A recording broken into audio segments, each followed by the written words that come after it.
Greetings, unsettled souls, and welcome to The Correct Views.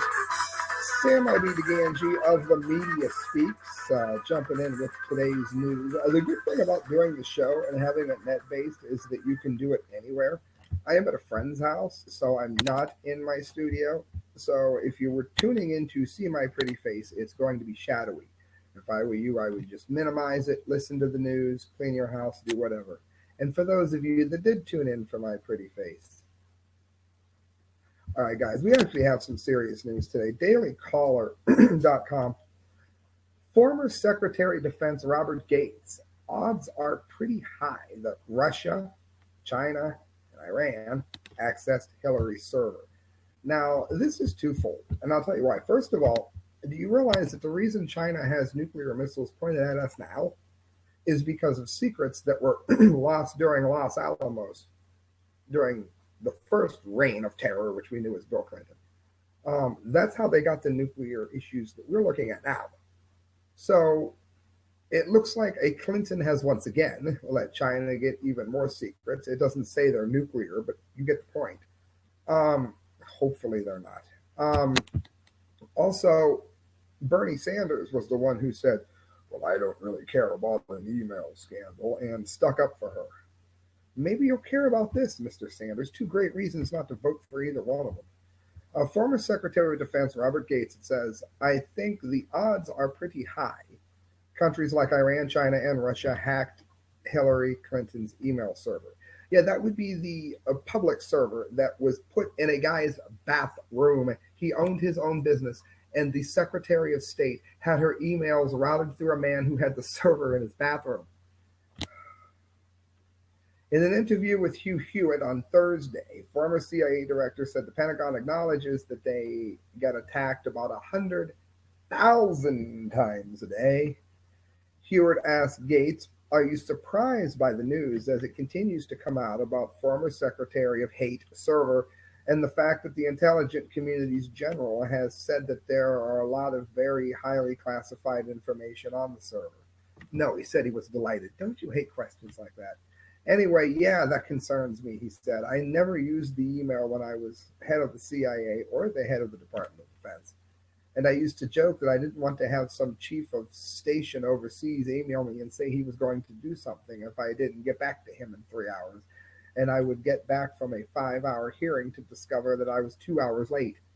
I prefer dealing with people face to face, he said. So basically, he's making sure everybody knows he doesn't do it. But point is, Iran has very likely tested non-nuclear missiles beside our fleet in international waters right after we're giving them $1 billion, that would be with a B, dollars, so they can build a nuclear plant and set off dirty bombs to people they don't like Israel. They got some kinds of secrets of some kind. China, we already went over what great friends they are of ours. And Russia. We're in a new Cold War, and she's got her email server in a bathroom against Vladimir Putin, one of the most intelligent leaders, though I don't like him, in the world today. Aren't you glad you tuned in? The College Fix video. College students taught that most U.S. terrorists are conservative white men. This is insane. This whole white guilt thing amazes me. First of all, do you realize that only 1% of the people in the slave-owning days that were white ever owned slaves? Do you realize that? The people that owned slaves did not have the last name Gangi. My family probably wasn't even in the country at that time, though I may be white. I'm also part Mexican, and it's fine. We're not politically correct here. The issue is, your average white person never owned any slaves. First of all, even if they were morally inclined to do so, it was very expensive. Very expensive. It's like owning a Porsche. It wasn't something that even if you were vile enough to do it, you could afford to do. Who owned the slaves? The top 1%. The people that would be the Rockefellers, the Soros. I'm not saying their family did. I'm saying people that were that rich. Most white people didn't own slaves. They had no ties to slavery at all. Most people were settling. Now, you could argue that they did the Indians a great injustice. That's true. but they certainly didn't do black people an injustice. The people that did a injustice to the black man were the people that had a fortune, and they were people that were funding the takeover of the Indians' land. That is true. Were they white? Yes, that is also true. But it is not a correct view to say that your average white person has any ties to terrorism whatsoever. That is simply not true. As a matter of fact, some of the poorest people in the United States at that time were Irish, of which the other side, the non-Mexican side of my family, is largely Irish. They were starving to death in the streets with the black man at that time. They were also very, very poor. And a lot of people came from that. You always hear the Irish Catholics. So there's your history lesson for today. Most whites had nothing to do with slavery. So listen to this from the College Fix. Most acts of terrorism in America are committed by white men who are religiously motivated and politically conservative. A psychology professor recently taught his students, adding that 911 is basically the only act of foreign born terrorism that has ever happened in the United States. That is ridiculous. For one thing, you've got San Bernardino that just happened. You've got what looks like the Chnishnev brothers, or however you say it, from the Boston bombing. There's plenty of hate to go around with all colors. They're dividing people at every turn.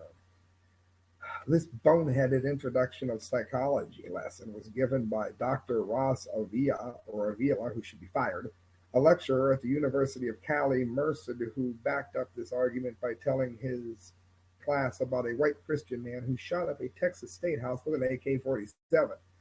By the way, that is an incident which never took place. 90% of U.S. terrorist attacks are from white Caucasian men, Avila told the class. That's not true. The percentage is higher. How high is it? Here's something really sad. It's equal to the number of white people percentage-wise. In other words, there's not many Asian mass terrorists, but remember the one Asian that did it at the college? Well, there's not a lot of Asians among us. The bigger problem is that so many people of all races, just people, are inclined to do such things. And it happens on race just because of the numbers that happen to be in the country. This is a mental issue, people. It's not a color issue. This is, by the way, I'm not saying that white men are evil. No, they just like to shoot people. But that is what we should be thinking about. Usually they are people who are religiously motivated and politically conservative. Yeah, as opposed to the peaceful Muslim who would never do it for a religious purpose. The psychology scholar couched his statements in a Lessons of Heroutics, defined as a mental shortcut that allows people to solve problems and make judgments quickly.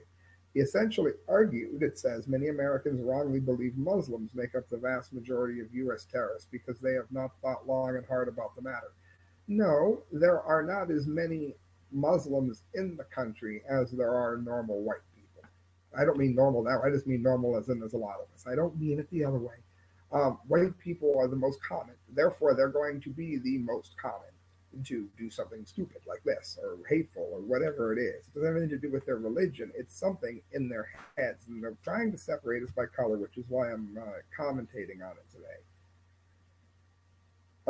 The other issue is, if you look it up, the story that he made in front of 250 students, mostly freshmen, it said the students are very impressionable. The issue is, though, at no point did that bombing that he is talking about ever happen.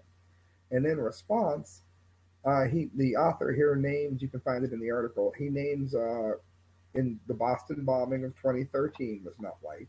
Chattanooga shooter, 2015, not white. Underwear bomber, not white. Although he was allowed on that plane on purpose, so he was mildly retarded. I don't blame him. He's rotting in prison, but he should be in a mental institution, not a prison. And Times Square bomber, 2010. The professor responds that during the lesson he told the class that just a few months ago a white, I think he was Christian, I thought he was Christian because it was something about it, the state claimed against God's law and stuff. So a white guy went in with an AK-47 and shot up the State House in Texas, like literally fired 60 rounds at the State House, it says. No one was injured, but it was an act of terrorism, and that happened about a month ago. Now imagine if that man is Muslim. If he had been a Muslim with an AK-47 and shot up the State House, you all would have heard about it then.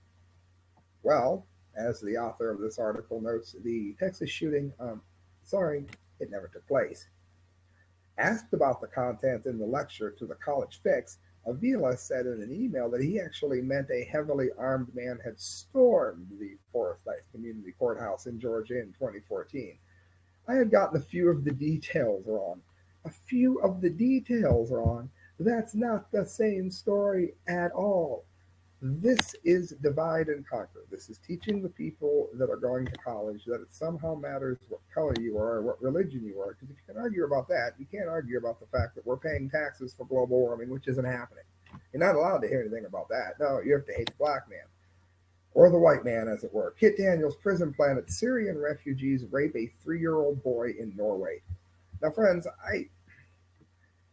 for those of you new to the show, my longtime listeners, go get a glass of water. You know this.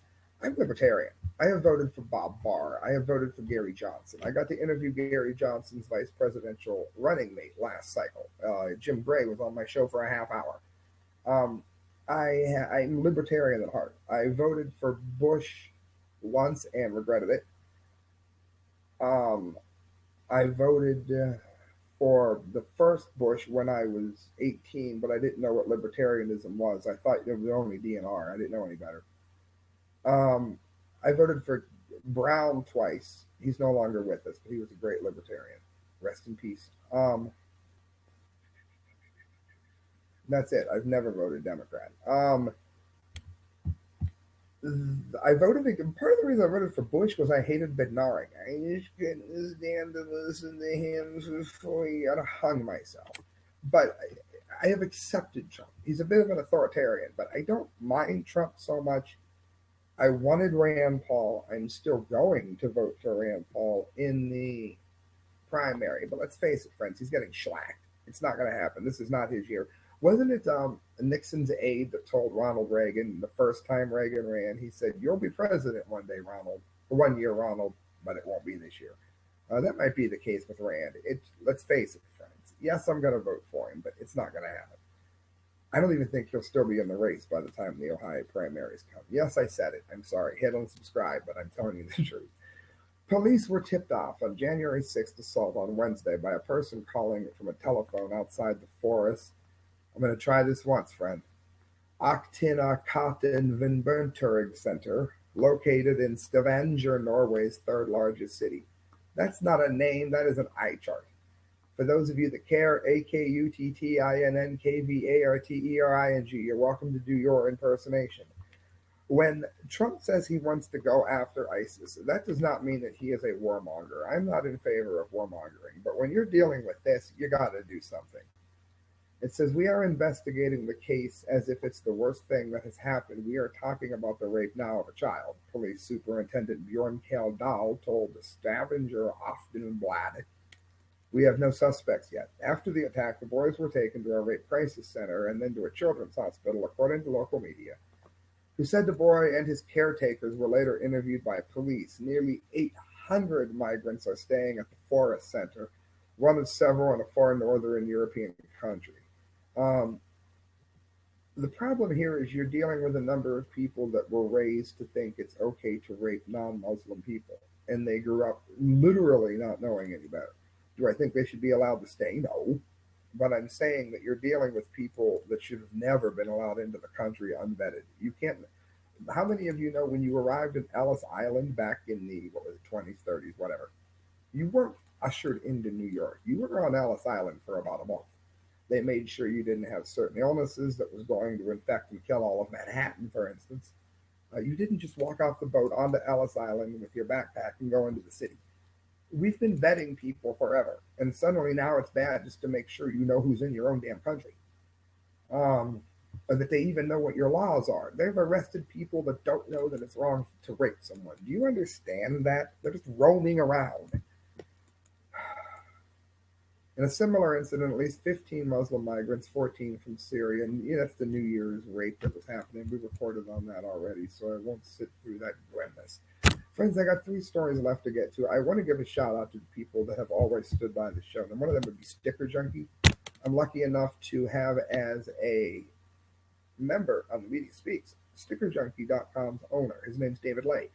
He's also my co-partner now on the Media Speaks. And if you want stickers made right, go to stickerjunkie.com. And when you make your stickers, if you know what you want, they can copy. And if you don't know what you want, um, give them some idea, let them know, and email them. They'll help you out.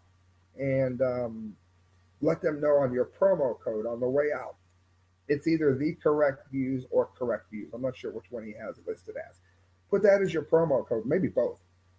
And you're going to get further savings just because you're doing it and listen to this show. Also, Mike McLaughlin, MacLauglin. You can find him on Facebook.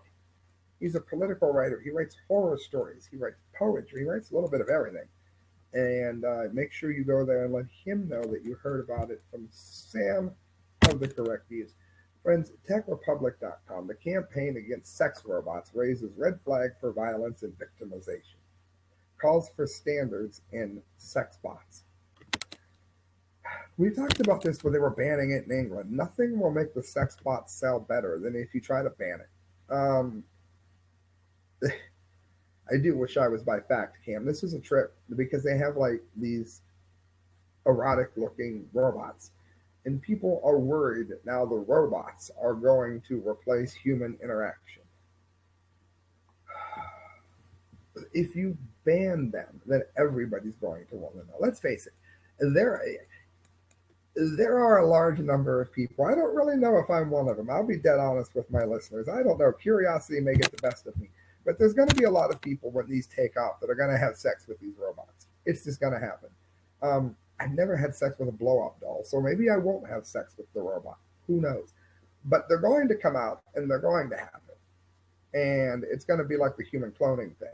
One country says you can't do it, another country says you can't, and then one says you can, and after that it's on. Everybody's doing it. They're coming, friends. No pun intended. They are coming. You are not going to be able to stop the sex robots from coming. Do you understand? Kathleen Richardson is worried about sex robots. Yeah, not ISIS raping kids. No, sex robots. Now, a robot ethics researcher at De Montfort University has spent the last 15 years looking at robots designed to take on intimate roles that were once thought off limits to machines. Companion, friends, and lovers. I don't know if you watch some of the videos I've seen. Machines have been around for a minute. Did he just say that? While the concept of a robo-girlfriend may seem far-fetched, there is the prediction that most of us, yes, you read that right, will be having sex with robots by the year 2050. There's a link for that in here. I don't have Fact Cam up. Although sex robots are nowhere near mainstream, companies like True Companion and Real Doll have already developed strikingly realistic models. If you have any doubt, of course, there is a New York Times video that's also in this article. Some of these companions can engage in conversation and even have downloaded different personalities. So it's almost like those people that say you can download a brain into a robot. They've made like a few movies, science fiction movies like that. Well, they're saying this could be creepy weird like that. It says it may seem like a fantasy for those who are less inclined or able to form real life relationships. He said that how can the existence of a robot contribute to the inequalities?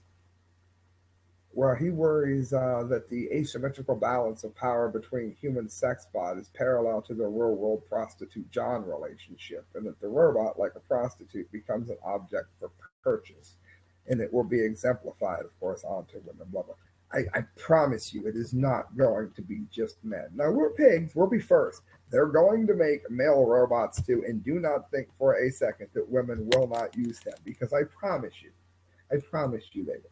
It's going to be for the same reason that guys will, either curiosity or loneliness. All right, guys, two to get to. Gateway pundit Jim Hoft, Missouri woman, credits Second Amendment, that'd be the right to have a gun, for saving her family, and there's a video in this.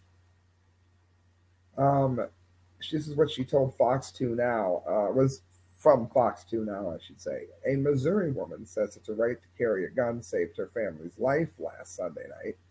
They were filling up their vehicle at a gas station when a man armed with a knife opened the door to get inside, knife to a gunfight. The family of four stopped at the Rapid Roberts on Sunshine Street, just west of Highway 65, at about 8 p.m. A man approached their car acting strange. Anytime you see sunshine, it's bad. I remember hearing about the Sunshine Hotel in the barrio. It was like the best place to die of loneliness in all of New York. Whenever something is called sunshine, my experience is you're in trouble. It goes on. Katie Claxton describes the tense moments in a Facebook post. Quote, he opened the door and and then, she wrote it, and put a knife about the size of a machete and pointed it at me while starting to get in the van. I screamed, Matt, get your gun. And the guy stopped getting in the car and said, you're lucky he has a gun. And then shut the door and started walking away. Claxton says she told her husband, Matt, to shoot the stranger. Instead, he fired off a call to 911. So she was quite pissed. She was both angry and can't type. Um, Officers showed up soon and took David Middleton, 42, into custody, and he was charged with unlawful use of a weapon. And you hear people say, well, why would you need these guns that shoot 30 or 40 rounds for? You hear that all the time. I'll tell you why. And no, I don't have one. Not one of these. Flash mobs are taking over stores on a regular basis. How long do you think it's going to be? It would take what? A catastrophic nuclear event, a major ISIS attack on more than one city, such as a power grid. An EMP would do it for sure, an electromagnetic pulse, even if not nuclear. If you can shut down whole cities, people are going to storm houses in groups. It's happened in other countries, and if anything ever goes bad here, it theoretically could happen here. Am I saying that you should go and get a semi-automatic rifle? It's up to you. But that is why you would do so, because it's if you have a gun that, 8 bullets in it, you're not that great of a shot. And you got to be careful, because if you live in an apartment, if you shoot through the wall, it's not the movies. It'll go straight through. I get that. But there are times that people are going, unfortunately, to need to have a lot of bullets. And that's the one I personally see happening, are going to be people flash mobbing or gang banging houses. And friends, what do I hear in the distance? That's right, friends, the Gangi of the day. For those of you that don't know, we do the Dumps Cap of the month once a month, every month. And the Dumby of the day once a day. And we have one for you. This is EAG News. Victor Skinner. Teacher threatens to let gunmen in school to shoot third graders between the eyes. Some people pick the wrong profession. For instance, when I was in college, I was horrible at anything that had to do with math. I was actually good at math. Anything that had to do with algebra or trig, I was not that great at. And I decided to take 3D modeling because I'm very good with graphics. I am very good with HTML, JavaScript, in as much as I can get something to work. Flash in terms of making animations, not in terms of programming site. 2 different kinds of Flash. I'm very good at that. I'm decent at drawing. So I thought, okay, I'm going to take 3D modeling. And I found out very quickly that I was good in a room full of students who were great, which is not my forte. So I got out of it. This teacher here might want that story relayed to her. A freshly trained substitute teacher, I guess they don't tell you not to do this, in Volusia County Schools was banned after she reportedly told students they should let a gunman into the building to shoot them in between the eyes. Linda Baker, 61, was assigned to cover a 3rd grade classroom at Turry T. Small Elementary School in Daytona Beach last Thursday.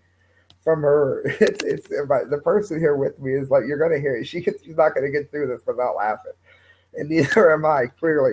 Last Thursday, for her first working in the district after undergoing substitute teacher training last month, the Orlando Sentinel reports. Now, I know a substitute teacher, and she's had trying days. I love you, Cindy, if you're watching, but she's never done anything like this. About 20 students were in a class and apparently misbehaving. I would, I guess they had it coming. When Baker allegedly concocted a story about a gunman with an AK-47 to get their attention. Statements from students and parents contend that Baker dangled her keys in front of students and told them if they don't pipe down, she will let someone in to shoot them between the eyes, parents told WESH, W-E-S-H. Volusia County School District spokesman Nancy Waite, I bet she couldn't wait to tell you about this, told the Sentinel the class full-time teacher was at a training session and stopped in to check on her students. They apparently told her about the threat and she revealed the comments to administrators. School officials questioned the students and asked them to write down what occurred, and the consensus was that Baker told them that if the class disrespected her, that it had been known for people to come to the class with an AK-47 and to shoot kids, and that she having the key to the classroom would let them in to shoot you between the eyes, according to the police report cited by the news site. It is pretty clear that she had said these things to the students. It was a very inappropriate comment, Waite said. One student told Wesh that her son was traumatized by Baker's comments. Now that's just somebody fishing for a lawsuit, but you knew that was coming. He was very shaken, the parents said. He had difficulty at first going to sleep. Yeah, because the gunman was in his house. Cop out, chasing lawyers. You know what? She's going to win, though. I'm sorry. She's going to chase this lawyer, and she's going to win. An assistant principal escorted Baker off the school property and sent a recorded message home to third grade parents about the incident, and it goes over what I just told you about. So there you go. We wanted to assure them, the parents, that she would not be back in any capacity. We have made sure that this substitute will not be teaching in our schools. She will not be eligible for any job in Volusia County schools. No, I'm sure she'll be teaching at Stark County schools, where I'm at next week. Friends, you're listening to The Correct Views. Sam I.B. Gangi signing off, reminding you can donate to me if you would like at the mediaspeaks. If I give you the right spot, boo-boo. You can donate to me at thecorrectviews@hotmail.com. I'll give you the address to send it at. Every penny you give to me goes towards a better show. Hope you enjoyed the news. Share this. Let other people know that I am out here, and I will see you Saturday at 2 p.m. on the Media Speaks on the YouTube channel. We go live every Saturday, 2 p.m. Eastern Standard Time. Good night, friends.